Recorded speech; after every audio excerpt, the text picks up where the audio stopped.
When it comes to being successful in business, women are often told to emulate successful men. But Maury Fontanez, a purpose coach and CEO and founder of the 822 Group, says not so fast. Maury, welcome to Talk of the Town.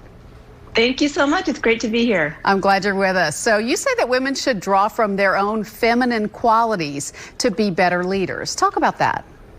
Yeah, I believe that female leaders that I've seen over my 20 plus years in strategy and coaching, the ones that are really successful really own who they are. They lean into what I call their natural strength. So what I mean by that is that we've been told there's a certain model of leadership that is successful. And in a lot of cases, that model has masculine traits to it. And so as females, we're kind of set up to fail because it doesn't match some of our own natural qualities and abilities. And so we tend to try to be something we're not, and then we get caught in that charade rather than in leaning into our own leadership skills. Sure. So what are some of those feminine qualities that can actually be an asset in the business world?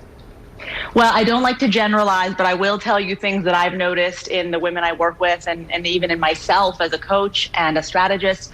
The first one is intuition. I think that we're highly intuitive beings and that we have an information stream that we need to pay more attention to. People will call that your gut feeling. If you've ever been to a self-defense class, they'll tell women you kind of have a knowingness that you need to listen to. That's no different in business or in leadership. We have a sense about things that I think we've been taught to ignore because we, are afraid that it's going to sound crazy or that it's not data-led enough. So intuition would be the first one.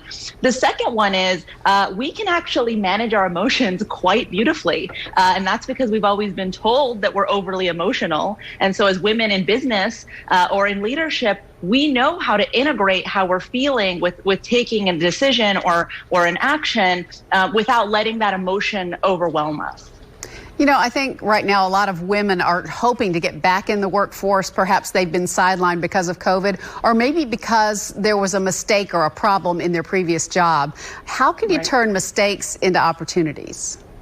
The first way to do that is to really take the pause to understand that this is an invitation to do something else instead of really judging yourself. I think we get stuck in that place of failure and feeling bad about ourselves and judging ourselves, and that kind of keeps us in a prison.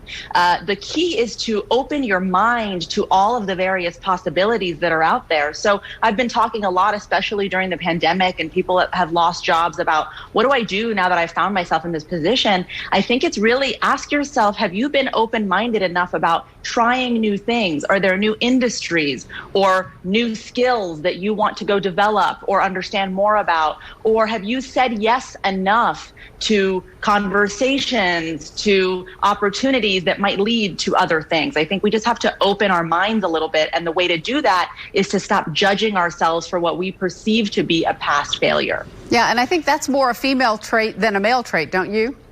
Absolutely. We are very, very hard on ourselves. Yeah. All right. So we need to lighten up a little bit, and maybe those doors will open. Thank you so much for being with us today. We appreciate it. Thanks for having me. Well, you can learn more from Maury at her website. We've got a link to that for you on newschannel5.com.